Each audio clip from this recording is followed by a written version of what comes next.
님들, 머니폭스야.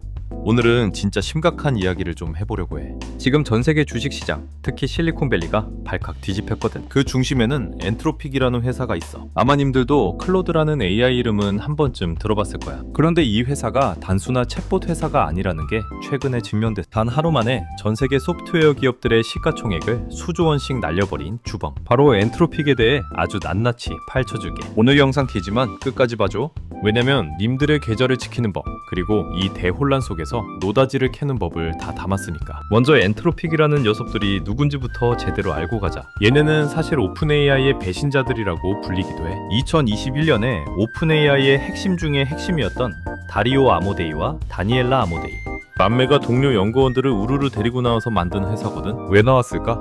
겉으로는 AI의 안전성 때문이라고 말해. 오픈 AI가 너무 상업적으로 변하면서 인류를 위협할 수 있는 AI를 만들까봐 겁이 났다는 거지. 그래서 얘네는 헌법적 AI라는 개념을 들고 나왔어. AI에게 인간이 지켜야 할 헌법 같은 가이드라인을 학습시켜서 선을 넘지 않게 만들겠다는 거야. 그런데 웃긴 건 뭔지 알아? 가장 안전한 AI를 만들겠다는 녀석들이 지금 시장에서 가장 파괴적인 기술을 선보이고 있다는 거야. 2026년 현재 엔트로픽의 몸값은 3,500억 달러를 넘어섰어. 우리 돈으로 500조 원이 넘는다고. 불과 12년 전만 해도 이 정도는 아니었는데 구글이랑 아마존이 수십조 원씩 얘네한테 돈을 쏟아붓고 있어. 왜일까?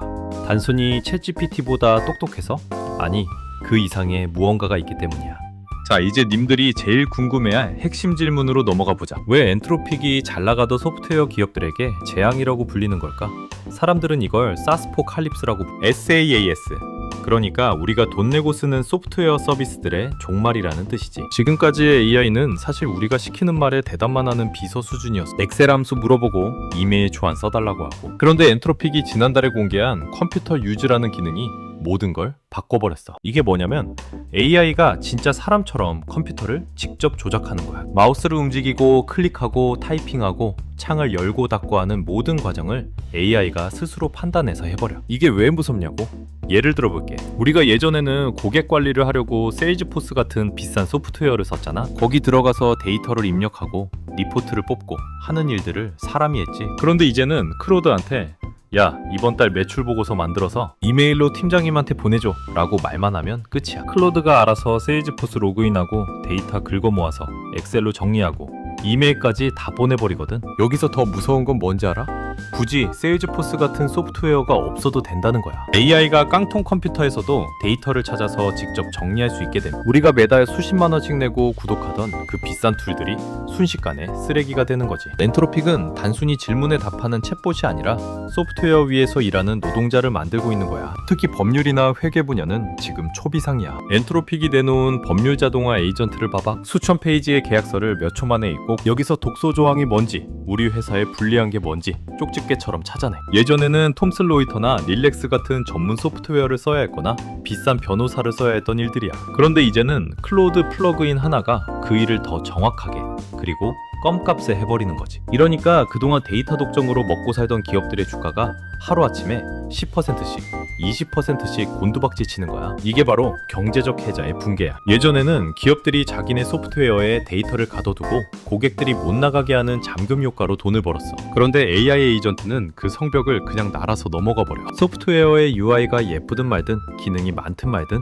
상관없어. AI가 API를 통하거나 직접 컴퓨터를 조작해서 결과물만 뽑아내면 장땡이거든. 사용자 입장에서는 복잡한 소프트웨어를 배울 필요도 그냥 말로만 하면 되니까. 그럼 인도의 IT 아웃소싱 기업들은 어떨까?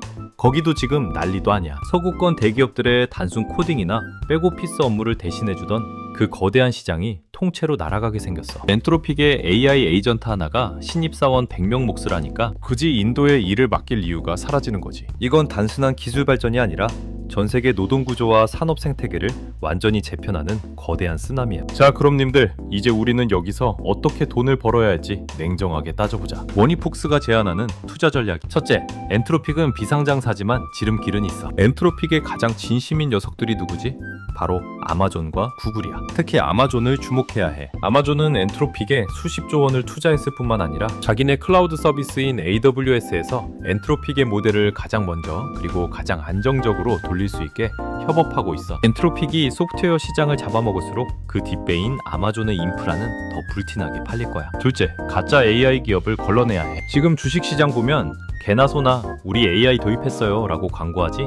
그거 다 믿지 마. 진짜 경쟁력이 있는 데이터가 있는지, 아니면 엔트로픽 같은 거대 모델이 나오면 바로 대체될 껍데기뿐인 서비스인지 잘 봐야 해. 단순히 편의성만 제공하는 사스 기업들은 이번 사스포칼립스에서 살아남기 힘들 거야. 반대로 독보적인 원천 데이터를 가지고 있어서 AI가 학습하기 전에는 절대 알 수 없는 정보를 가진 기업들은 오히려 AI를 등에 업고 더 크게 성장할 수도 있어. 셋째, 결국은 인프라. 소프트웨어 전쟁이 치열해질수록 그들이 쓰는 무기인 반도체와 데이터 센터는 더 많이 필요해. 엔트로픽의 클로드가 더 복잡한 일을 할수록 엔비디아의 GPU는 쉴 새 없이 돌아가야 하고 TSMC는 칩을 찍어내야 해. 소프트웨어 기업들이 서로 죽고 죽이는 싸움을 할 때 우리는 그들에게 무기를 파는 기업에 집중하는 게 가장 안전하고 확실한 전략이지. 마지막으로 님들에게 해주고 싶은 말은 이거야. 지금 세상이 변하는 속도가 무서울 정도로 빨라. 엔트로픽 같은 기업이 나타나서 기존의 상식을 파괴하는 건 이제 시작일 뿐이야. 내가 가진 주식이 혹은 내 직업이 AI에 의해 대체될 수 있다는 공포를 가질 필요는 없어. 대신 그 변화의 흐름을 먼저 읽고